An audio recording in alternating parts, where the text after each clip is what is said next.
welcome to Richard's Beer Reviews, and I got two special guests today. First, right here in the middle is my buddy Corey. He's a builder. Thank you, Richard. Great to be here. Really appreciate the invite. You're welcome, and that's my brother, Paul. How's everybody doing? This is good stuff.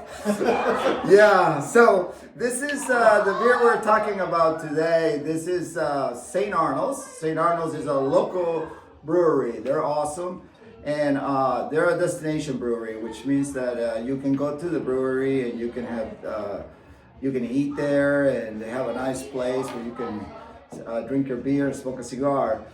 This one is called the Grand Cru. And this is one of those special beers that seasonals. They come in because, especially this one, because this is a 30-year anniversary Grand Cru. So it's try to get it because it's going to be gone soon. They're a little pricey, you know. They're about $11 a beer, but not if you know what you're getting. You know, I'd rather pay $11 for one of this than $12 for a case of freaking Coors. You know, Nothing wrong with Coors, but so this is an Imperial Stout. This is a barrel-aged Imperial Stout.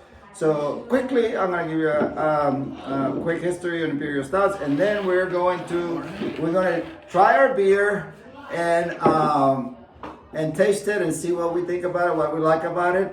We actually started drinking it before the video, so some of us are already finished the beer, but they can give their honest review of the beer. So this is an Imperial Stout. The stouts are ales, and ales come from England. So in stouts simply means strong. In the 1700s, stout just meant strong. And British beers were known to be the best, even to the Russians, all the way east. So this young man named Peter came down to England, and he fell in love with the beer, mostly because his mom was a tough woman, and she actually boasted that she could outdrink a man. That's how tough she was. And she would get in fights with men.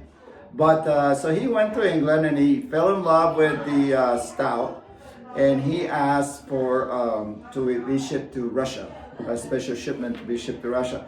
But in those times there was no refrigeration. So the beer will either spoil, which actually the first shipment did, or the beer will freeze because it's freaking cold out there. So what do? The technicians at Google in England, they added a bunch of hops because hops combat bacteria. And this is what they did to Indian Pale Ales. That's why they're so hoppy, because they put a lot of hops to get it done to India. So they put hops, and also they put a lot more alcohol in it, which is basically fermenting. Is so that it wouldn't freeze. These guys are smart. So they put hops against bacteria, and they put alcohol so it wouldn't freeze. So what you end up with a product that's super strong, super tasty, and that became known as the Imperial Stout because it was made to the order of the Imperial family in Russia. So this guy, the beer was delivered to Petersburg, which happens to be a city named after him because he was Peter the Great. And this happened right around 1702 when he was about 29 years old.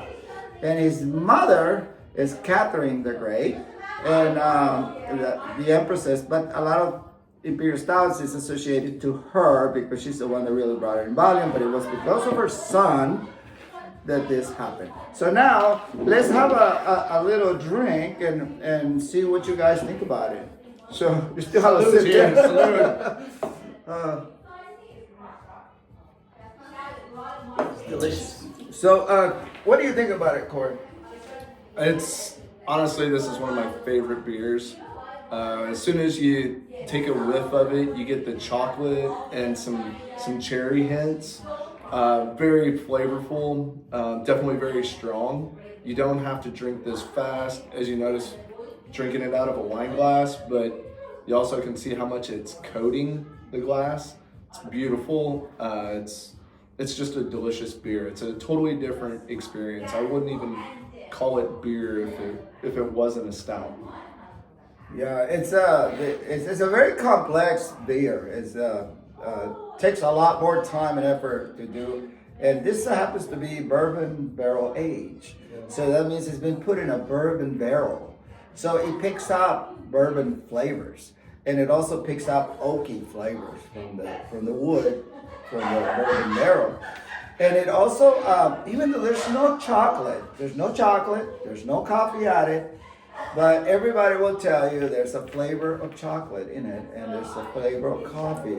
And you said cherry, and It gave you that hint. and it does. It does feels like there's some cherry in it.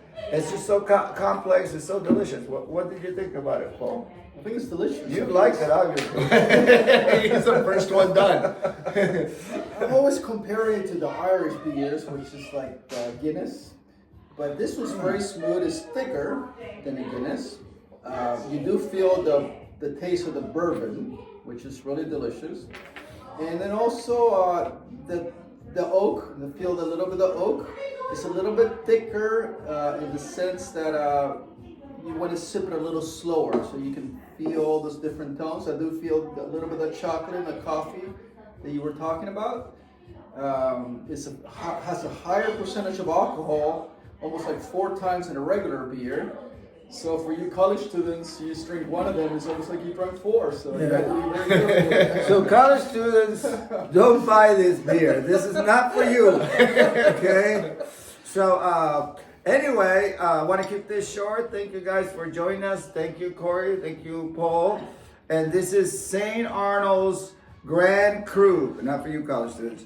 And it's just 18% ABV, alcohol by volume, and it's a special edition. I don't know how long it's going to last, but St. Arnold's is making some amazing stouts, and stouts also is associated with winter drinking.